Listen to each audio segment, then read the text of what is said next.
आजच्या व्हिडिओमध्ये मी तुम्हाला दाखवणार आहे घरच्या घरी अगदी सोप्या पद्धतीने प्लम केक कसा बनवायचा, ज्याची चव एकदम बेकरीसारखी लागते। ही रेसिपी बनवायला खूपच सोपी आहे आणि एगलेस आणि विदाउट ओव्हनचं हे मी प्लम केक बनवणार आहे।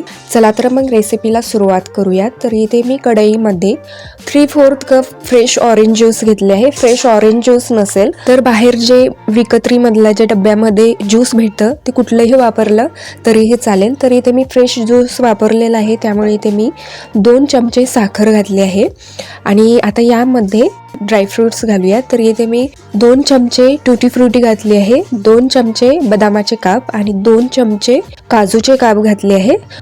एक बॉईल येईपर्यंत गॅसला हे हाय फ्लेमवर ठेवायचं आहे, नंतर लो फ्लेमवर आपल्याला हे मिश्रण शिजवून घ्यायचं आहे। तर इथे हे ऑरेंज ज्यूस पूर्णपणे या ड्रायफ्रूट्समध्ये सोक झालेलं आहे आणि हे मिश्रण पूर्णपणे ड्रायही होऊ द्यायचं नाही, थोडंसं ओलसर असायला पाहिजे हे मिश्रण।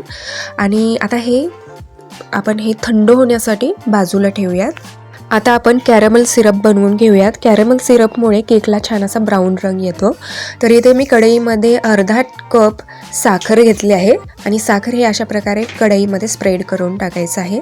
गॅसचा फ्लेम हे लोवर ठेवूयात आणि साखर आता पूर्णपणे मेल्ट करून घेऊयात। यामध्ये पाणी वगैरे काही घालायचं नाही। तर आणि आपल्याला हे कंटिन्युअसली स्टर करत राहायचं आहे, म्हणजे हे साखर पूर्णपणे मेल्ट होईल आणि करपलंही जाणार नाही। तर इथे हे साखर पूर्णपणे मेल्ट झालेलं आहे आणि थोडंसं असं ब्राऊन रंगही आलेला आहे। तर आता यामध्ये आपण अर्धा कप पाणी घालूयात। जेवढं साखर होतं तेवढंच यामध्ये पाणी घालायचं आहे। पाणी टाकल्यामुळे हे कॅरमल परत एकदा टाईट होतं, त्यामुळे आपल्याला हे परत एकदा मेल्ट करून घ्यायचं आहे। 1-2 मिनिटे आपल्याला हे मेल्ट करण्यासाठी लागणार आहेत। गॅसचा फ्लेम हे लोवर ठेवूयात आणि आपण हे मेल्ट करून घेऊयात। यामुळे या केकला छान असा फ्लेवर येतो। तर इथे हे कॅरमल पूर्णपणे मेल्ट झालेलं आहे। अशा प्रकारे इथे हे कॅरमल सिरप तयार आहे। आता हे पूर्णपणे थंड करून घेऊयात। आता आपण केकसाठी बॅटर बनवून घेऊयात। तर इथे मी बोलमध्ये अर्धा कप पिठी साखर घेतली आहे, यामध्ये 1/3 कप तेल घालूया। तेल किंवा बटर घालायचं आहे आणि 1/3 कप इथे मी दूध घातले आहे आणि 1 टीस्पून यामध्ये व्हॅनिला एसेन्स टाकूयात। हे सर्व जे इंग्रेडियंट्स आहे हे रूम टेम्परेचरवरच असायला पाहिजे आणि आता हे व्यवस्थित असं मिक्स करून घेऊयात। आणि आता आपण जे हे कॅरमल सिरप बनवलेलं आहे ते पूर्णपणे थंड झालं की यामध्ये घालूयात। या कॅरमल सिरपमुळे केकला ब्राऊन कलर आणि छान असा फ्लेवर येतो। तर आता हे व्यवस्थित असं या मिश्रणामध्ये मिक्स करून घेऊयात। आता यामध्ये ऑरेंज ज्यूसमध्ये जे ड्रायफ्रूट्स आपण बॉईल करून घेतलेलं आहे ते यामध्ये घालूयात। हेही पूर्णपणे थंड झाल्यावरच या मिश्रणामध्ये आपल्याला हे घालायचं आहे। आता हे व्यवस्थित या मिश्रणामध्ये मिक्स करून घेऊयात। तर इथे हे सर्व व्यवस्थित असं मिक्स करून इथे हे वेट इंग्रेडियंट्स बनवून झालेलं आहे। आता यामध्ये आपण ड्राय इंग्रेडियंट्स घालूयात। तर इथे मी 1.5 कप मैदा घालूयात। आता यामध्ये 1.5 टीस्पून यामध्ये बेकिंग पावडर घालूयात। जेवढं मैदा होतं तेवढंच आपल्याला यामध्ये बेकिंग पावडर टीस्पूनमध्ये घालायचं आहे आणि अर्धा टीस्पून यामध्ये आपण बेकिंग पावडर घालूयात, बेकिंग सोडा घालूयात। आता हे सर्व व्यवस्थित असं चाळणीमध्ये चाळून या मिश्रणामध्ये घालायचं आहे। अशा प्रकारे हे सर्व चाळून घातल्यामुळे बेकिंग पावडर, बेकिंग सोडा हे मैद्यामध्ये चांगलंसं मिक्स होतो। आता यामध्ये आपण काही मसाले घालूयात, यामुळे केकला छान असा फ्लेवर येतो। तर इथे मी 1 टीस्पून वेलची पावडर घातली आहे, 1 टीस्पून सुंठ पावडर आणि 1 टीस्पून यामध्ये दालचिनीचं पावडर घालायचं आहे आणि हे सर्वही आपल्याला चाळून घालायचं आहे आणि 1/4 टीस्पून यामध्ये आपण नटमेग अशा प्रकारे खिसून घालायचं आहे। तर अशा प्रकारे हे सर्व मसाले घातल्यामुळे केकला छान असा फ्लेवर येतो। आता यामध्ये मी परत एकदा दूध घातलेलं आहे। तर हे बॅटर बनवण्यासाठी मला 1/4 कप दूध लागलेलं आहे। आता यामध्ये 1 टीस्पून लिंबाचा रस घालूयात, यामुळे केक चांगला असा फुलला जातो।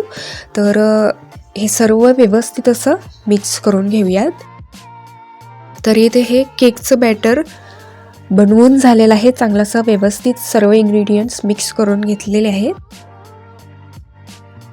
तर इथे मी केक टिनला बटर पेपर लावलेला आहे आणि बटर पेपर हे केक टिनच्या वरी यायला पाहिजे, कारण हे केक फुलून अजून ह्या केक टिनच्या वरीही जाऊ शकतं. त्यामुळे आपल्याला बटर पेपर थोडं वरपर्यंत आपल्याला ठेवायचं आहे.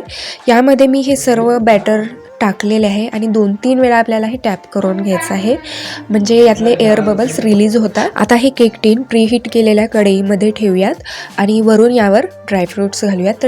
तर ड्रायफ्रूट्समध्ये मी थोडंसं मैदा मिक्स केलेला आहे, म्हणजे हे नेहमीच्या केकपेक्षा या केकला बेक होण्यासाठी जास्त वेळ लागतो आणि त्यामुळे हे ड्रायफ्रूट्स खाली जातात.